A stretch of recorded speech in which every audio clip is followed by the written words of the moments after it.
दुसऱ्या दिवशी सकाळी साऱ्यांनाच प्रसन्न वाटत होते. गेल्या अनेक दिवसांची अस्वस्थता पार धुवून निघाली होती. तेजस्वी, गंभीर विश्वामित्र आज प्रसन्न दिसत होते. साऱ्या मुनींना त्यांनी बोलावून घेतले. प्रणामासाठी आलेल्या राम लक्ष्मण या दोघांना जवळ बसवून घेतले आणि समोरच्या मुनिश्रेष्ठांना संबोधून म्हटले, आज मी तृप्त आहे. किती दिवस मनी योजलेल्या यज्ञाची आपण सर्व सिद्धता केलतीच, पण या यज्ञाचे रक्षण करण्याचे फार मोठे कार्य या कुमारांमुळे झाले आहे. आता या प्रदेशावरचा राक्षसांचा त्रास पण संपलाय. आता या सिद्धाश्रमाचे नाव सार्थक होईल अशी ही भूमी करा. जवळचे उजाड ताटकावन नंदनवन बनवा. एक धर्मस्थान बनवा, म्हणजे या कुमारांच्या शौर्याचे खरे चीज होईल. मुनिवर्य, आपण असल्यावर इथे काय होणार नाही. चुकता मुनिवरांनो, यज्ञ सफल झाला. आता त्यापुढील कार्य. सिद्धाश्रम आमचा अल्पकाळाचा निवारा. आता आम्ही निबिड जंगलात तपाला जाणार आहोत. पण याआधी कुमारांना शब्द दिल्याप्रमाणे त्यांच्या पित्याकडे सुपूर्त करायला हवं. पण त्याआधी जनक राजाच्या या निमंत्रण पत्रिकेचा आदर करायला हवा. म्हणजे मिथिला नगरीत कोणते कार्य आहे?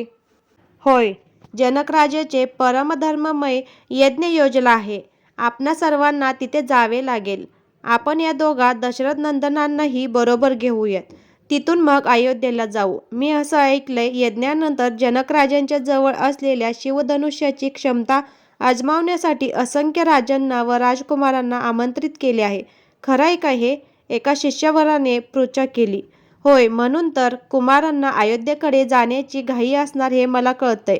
पण त्यांनी जनकाची राजसभा, महायज्ञ आणि हे अद्भुत धनुष्य पाहावं अशी माझी इच्छा आहे. विश्वामित्र मुनींनी रामाकडे सस्मित पाहत म्हटले, गुरुवर्य, आपली आज्ञा शिरसावंद्य. आम्ही आपल्या पावलांचा मागोवा घेण्यात उत्सुक आहोत. विश्वामित्र बाजूला, राम लक्ष्मण व मागे सारे मुनिवर्य शिष्यगणही यातून निघाले. विश्वामित्रांनी वनदेवांची प्रार्थना करून निरोप घेतला.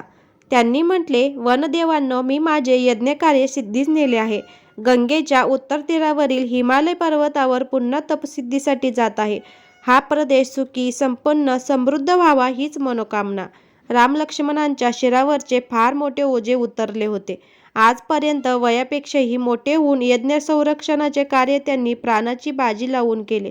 पण आता कुमारावस्था व तारुण्य यांच्या सीमारेषेवर रेंगाळणारे ते निसर्गाचा आस्वाद उल्हसित मनाने घेत होते. त्यांची अनेक कुतूहले जागृत होत होती. त्यात इतर शिष्यांचे प्रश्न मिसळत होते आणि ही यात्रा म्हणजे उसळलेला कथासागरच वाटत होता. विश्वामित्र मुनींसारखा ज्ञानदात्सोक वक्ता व इतर गुरुप्रेमी ज्ञानगृहणत्वक श्रोते. विश्वामित्र मुनी व शिष्यगण यांच्याही नकळत ते दोघे कितीतरी अंतर काढून सोनभद्रेच्या तटावर आले होते. तिथले ते सूर्यास्तसमयीचे निसर्गरम्य समृद्ध हिरवागार प्रदेश, नदीवरून येणारे सुखद शीतल वारे, साऱ्यांनी संध्यावंदन उरकले. कंदमुळे, फळे यांचा आहार केला. तिथल्या तटावरच्या सर्वांनी त्यांचा आदर सत्कार केला. तिथेच सैलावत सारे चंदनात विश्वामित्रांसोबती जमले. लक्ष्मणाने म्हटले, का कुणास ठाऊक, या प्रसन्न असणाऱ्या देशामागे फार मोठी कथा लपली आहे. मला असं उगीचच वाटतंय मुनिवर्य. होय दशरथ नंदना, ज्ञानपिपासू वृत्तीच्या तुला प्रत्येक गोष्टीमागे जे ज्ञान असते ते हस्तगत करावेसे वाटते. तशी या प्रदेशाची माहिती सांगायची म्हणजे मला माझ्याच कुळाचा वृत्तांत सांगायला हवा. गुरुवर्य, मग तर आम्ही फारच उत्सुक आहोत. आपले कुल फारच तेजस्वी, धर्मज्ञ, संपन्न असणार.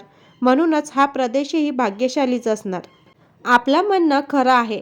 आमचे कुल प्रत्यक्ष ब्रह्मपुत्रापासून निर्माण झाले असे मानतात.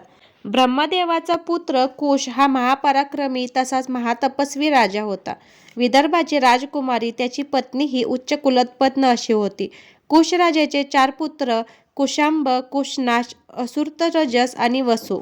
त्या चौघांनी अनुक्रमे कौशांबी, महोदप, धर्मारण्य आणि गिरिव्रज अशी 4 नगरे वसवली.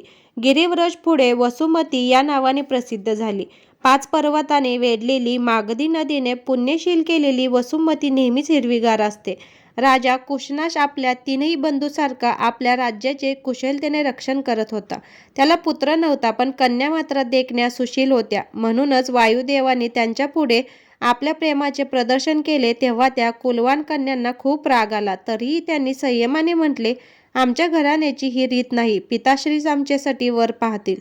वायुदेवानी साऱ्यांनाच कुबडे करून टाकले, पण मुलींनी दाखवलेले धैर्य असामान्य होते.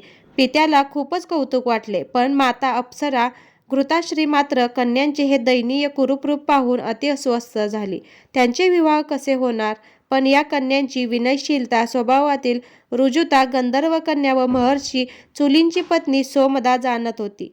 तिने आपल्या पुत्रांसाठी ब्रह्मदत्तासाठी या कन्यांची इच्छा धरली. केवळ माताज्ञा म्हणून ब्रह्मदत्ताने विवाह केला, पण केवळ त्यांच्या हातातील मालेने त्यांचे कुबड अदृश्य झाले. कन्या सासरी गेल्या आणि कुशनाशाला आपले पुत्रहीनतेने दुःख जाणवू लागले. जामात ब्रह्मदत्ताच्या सांगण्यावरून पुत्रेष्ठी यज्ञाचे आयोजन केले आणि फलस्वरूप गादीचा जन्म झाला. आणि तेच परमपुण्यशील गादीचे माझे पिताश्री, माझी सर्वात श्रेष्ठ भगिनी सत्यवती व्रतपालन निष्ठेने करत होती. रुचिकमुनी तिचे पती होते. ती इतकी पुण्यवान की सदेह स्वर्गाला गेली आणि आता ती या प्रदेशात महानदी कौशिकीच्या रूपात प्रवाहित होते आहे. चला, रात्र खूप झाली. या प्रदेशाचे महात्म्य कळले ना? निर्धात समय आहे. मुनींनी समारोप केला.